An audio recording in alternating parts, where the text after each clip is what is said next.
It's that time again, guys. Trudeau is on the camera, flying around the country, burning up our carbon credits and making us pay for it. Here he goes, trying to defend himself and blame others. Out of our country. And that's why we have to continue to be extraordinarily vigilant about how we're making sure we're doing everything necessary to keep people safe, to keep our research institutions safe. As a government, we've taken many, many initiatives, and I've tasked our National Security and Intelligence Advisor to look even deeper at this Winnipeg's lab situation and make recommendations on how we can move forward appropriately. This is something that people would expect governments to take seriously and expect all parliamentarians to take seriously.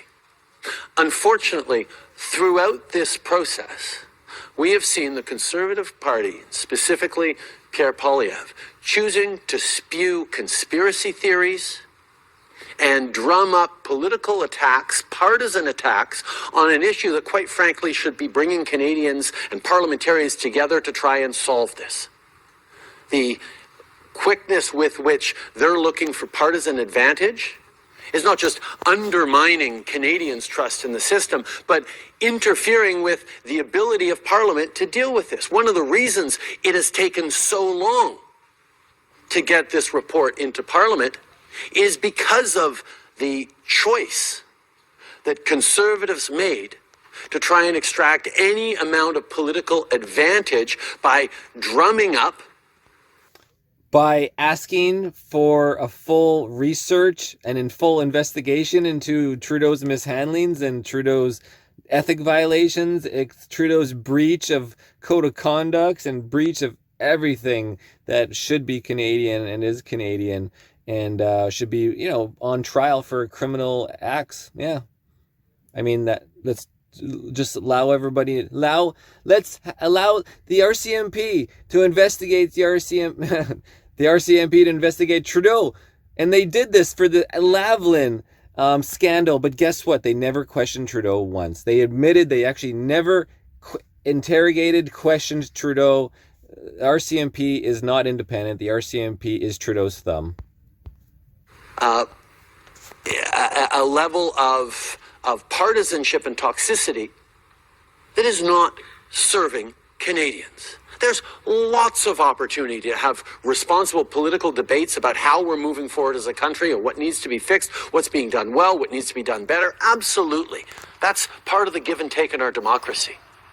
But the choice to weaponize national security in a way that is rife with conspiracy theories and partisan attacks is a choice that I don't think is worthy of the kind of responsible leadership that Canadians deserve.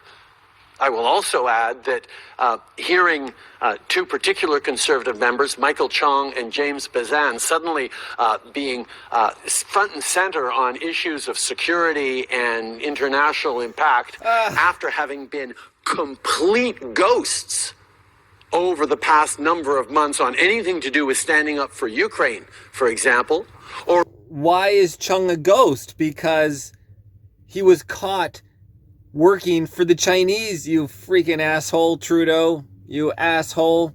Get out of the country. You better run, Trudeau. Get lost. Or even on the matter of their colleague Leslyn Lewis calling for a withdrawal from the United Nations of Canada. They won't say a thing. But when it comes to making partisan attacks out of an issue that should be taken seriously by all parliamentarians, it's not worthy of an official opposition. Thank you. Last question. Katie Nichols, Dougal Media. I'm just wondering, you had mentioned about the cost of groceries. They're set to still rise by upwards of 5% for 2024, even though housing is coming in. People still have to eat, even though the federal government has met with the top 5 grocery chains. What else is being done to help Canadians at the cash register? We've actually passed legislation around increasing powers to the Competition Bureau in Canada to be able to ensure transparency and accountability from our 5 largest grocery chains. Over the past number of years, we have seen a tremendous consolidation of major grocery stores in this country under just 5 different owners or 5 different groups, and we need to make sure there is a level of accountability and transparency in their practices to make sure that Canadians. So again, Trudeau passes the blame for the 100% increase on many items, including 50 to 100% increase on food. He's passing the blame. No, it's not my fault. No, I've only been in power 8 years and the price of food has skyrocketed under me. No, it has nothing to do with my carbon bullshit. It has nothing to do with my carbon tax, which is going to quadruple again. It's going to be the number 4th time, guys, where it's going to go up. All our gas and everything's going to jump up another massive spike. What is it? I can't remember how another 10%. Oh, that's not going to make any difference. No, it's not my fault. No. Oh, it's so hard to watch this clown. Let's keep going. Canadians are being properly and fairly treated. These large grocery companies are making billions of dollars of profit at a time where Canadians are having to make excruciatingly difficult choices at the cash register. And we all know these big businesses were making those profits 8 years ago too, but the price of food wasn't ridiculous. I mean, it was always a little expensive, sure, but our money could buy us these things. When you made $50,000, you actually had a living. Like, that was a good living 10 years ago.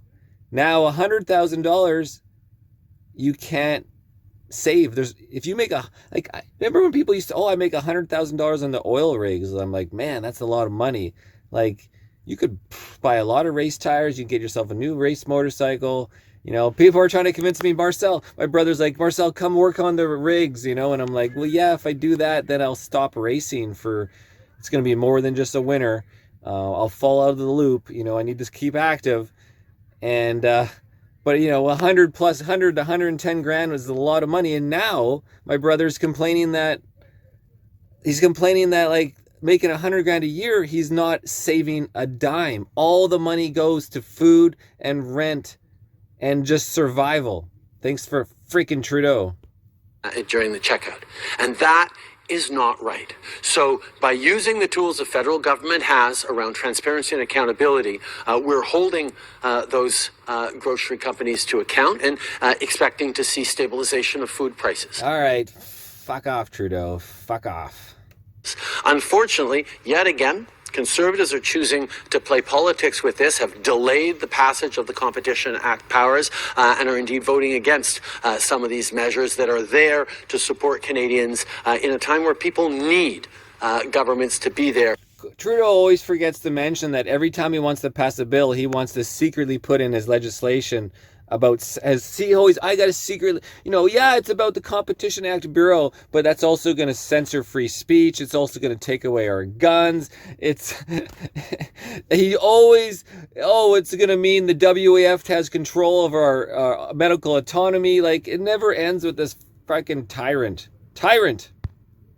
There to support them with affordability. Thank you. One more final question from Brad Can. In English and French, please. The Quebec Court of Appeal is presenting its decision on Bill 21 today. Do you still have the intention to intervene in Supreme Court, and will you use this opportunity to try and clarify the use of the notwithstanding clause by the provinces? Tout d'abord, nous attendons la réponse. Nous allons intervenir en the court to rule on protéger et soutenir la Charte des droits et libertés canadiennes.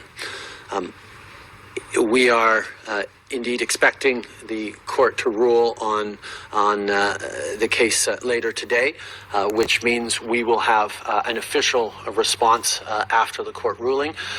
But I can repeat that people know my position around Bill 21.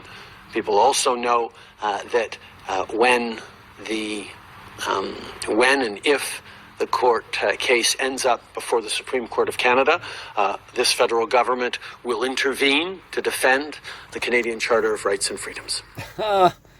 Oh, he's going to defend the Canadian Charter of Rights and Freedoms and our Human Rights Act. Sure, Trudeau, after you stomped on it for the last 3 years, you asshat.